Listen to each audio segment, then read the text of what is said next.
우리 몸에 이제 이런 미생물들은 사실 절대적인 친구도 없고요, 절대적인 적도 없습니다. 자기 어떤 생리 활성에 의해서 살아가는 것이지, 그러니까 절대적인 아군도 없고 절대적인 적군도 없다.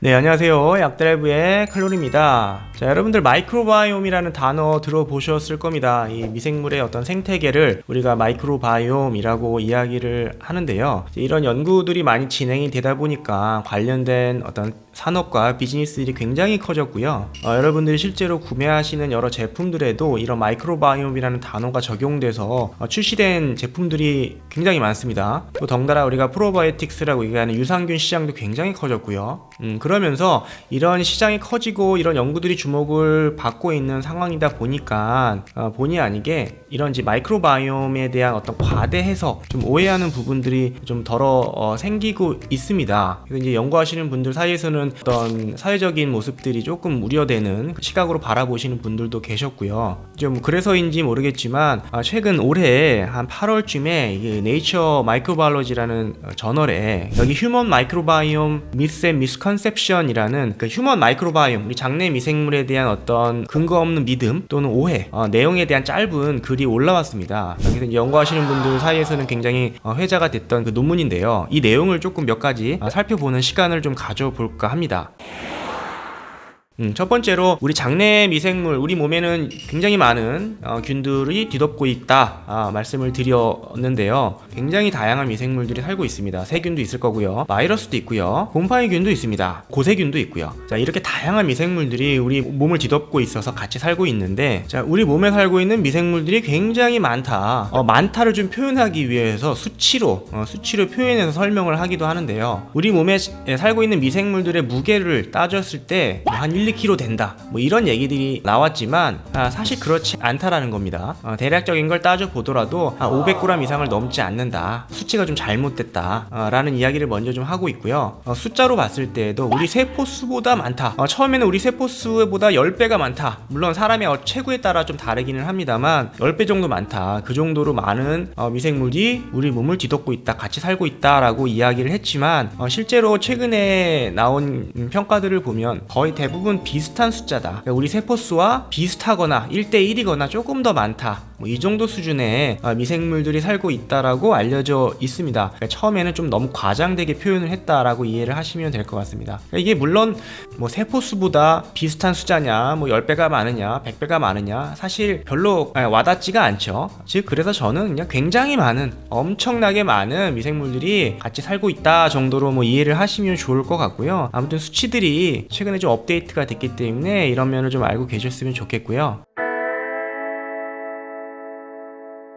또한 우리가 무균 상태, 엄마 뱃속에 있을 때 무균 상태로 있다가 출산을 하면서 이런 외부 환경과 접촉을 하게 되고, 특히 이제 엄마의 어떤 질내라든지 피부라든지 미생물들을 최초로 접하다 보니까 엄마가 갖고 있는 미생물이 유전자 물려받듯이 물려받는다, 이런 전달받는 미생물이 평생 우리가 갖고 살아가야 된다. 그렇기 때문에 초기에 미생물 형성이 굉장히 중요하다. 사실 그렇지는 않습니다. 처음에 태어났을 때 물론 엄마한테서 받는 처음에 접촉하는 그런 미생물들의 차이는 있겠지만 아이가 이제 커가면서 접하는 여러 가지 식이라든지 음식이죠, 이런 것들의 영향을 많이 받기 때문에 커가면서 형성되는 그 미생물들의 어떤 형태가 더 중요하고 다양하고 더 큰 영향을 받는 것이지, 이게 물려받아서 그걸 계속 간직해야 되는 그런 것은 아니다라는 거죠. 그래서 우리가 모유수유가 굉장히 중요한 이유도 그런 이유 때문이고요. 그러니까 모유수유를 통해서 모유에 들어있는 여러 가지 이제 장내 미생물들의 좋은 영양소들이 공급을 해줌으로써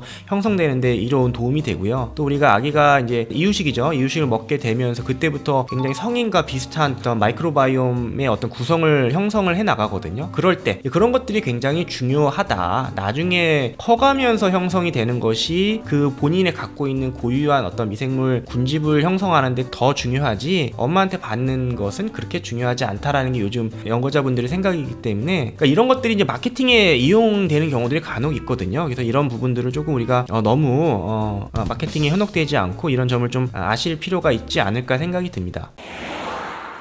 또한 우리가 이제 장내 미생물에 그렇게 많은 미생물들이 살고 있다 보니까 이런 어떤 미생물들, 특정 미생물들에 의해서 질병이 유발된다라고 좀 겁을 먹고 거부감을 가지시는 분들이 굉장히 많습니다. 그러니까 이게 초창기에 마이크로바이옴의 어떤 생태계들의 어떤 구성이라든지 사람마다 좀 어떤 다른 부분들이 어떤 질병과 연관성이 있기 때문에 상관관계가 있고 어떤 유의한 변화들이 생기다 보니까 이게 질병을 진짜 일으키는 것이다, 뭐 치료하는 것이다, 뭐 이렇게까지 좀 과대 해석되는, 일반화시키는 그런 경향들이 좀 있었다는 얘기죠. 하지만 그렇지 않다는 얘기고요. 어떻게 보면 장내 미생물에는 굉장히 다양한 미생물들이 살고 있고 이런 미생물들 각각의 어떤 특징들도 있지만은 이런 것들이 어떤 사회를 이끌어 나가면, 생태계를 만들어 나가면서 서로 유기적으로 그 환경의 어떤 특징을 만들어내는 것이기 때문에 어떤 특정 미생물이 장내에 있는 것이 어떤 병원을 일으킨다거나 이렇게까지 너무 일반화해서 생각할 필요는 없을 것 같습니다.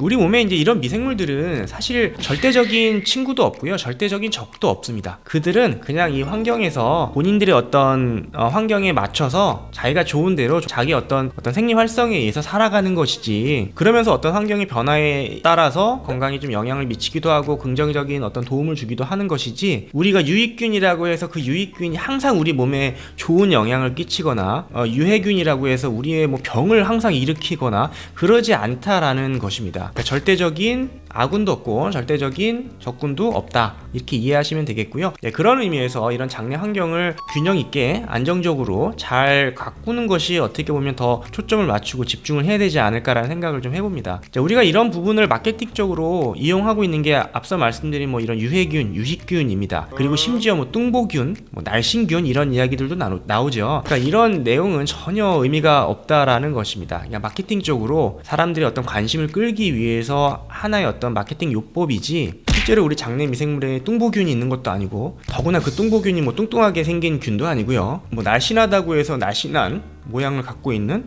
이런 균들만 있으면 살이 쭉쭉쭉 빠지는 그런 균도 없다라는 겁니다. 그러니까 이 비율에 있어서도 초창기 연구에 있어서 비만인 사람과 비만이지 않은 사람들, 그 쥐들의 어떤 동물 실험을 했을 때 그런 결과들을 봤을 때 그런 비율이 나타나서 이게 굉장히 중요하다라고 처음에 인지를 했지만은 실제로 그렇지 않다는 겁니다. 연구를 계속 하다 보니까 모든 환경에서 모든 조건에 다 적용될 수 있는 부분이 아니고요. 그래서 지금은 연구자분들께서도 이런 박테로이드 테스트와 피르미쿠테츠, 퍼미쿠추의 비율은 큰 의미와 비중을 두고 있지는 않거든요. 그래서 물론 마이크로바이옴을 이해하는데 아직 좀 부족한 면이 많습니다. 아직도 연구를 해야 될 부분이 많고요. 그만큼 굉장히 복잡하고 어떤 생태계를 완전하게 이해하기에는 굉장히 어렵지 않습니까? 그래서 이런 어떤 단편적인 연구를 통해서 이걸 일반화해서는 안 될 것 같고요. 그래서 그런 내용도 논문에 좀 적혀 있었습니다.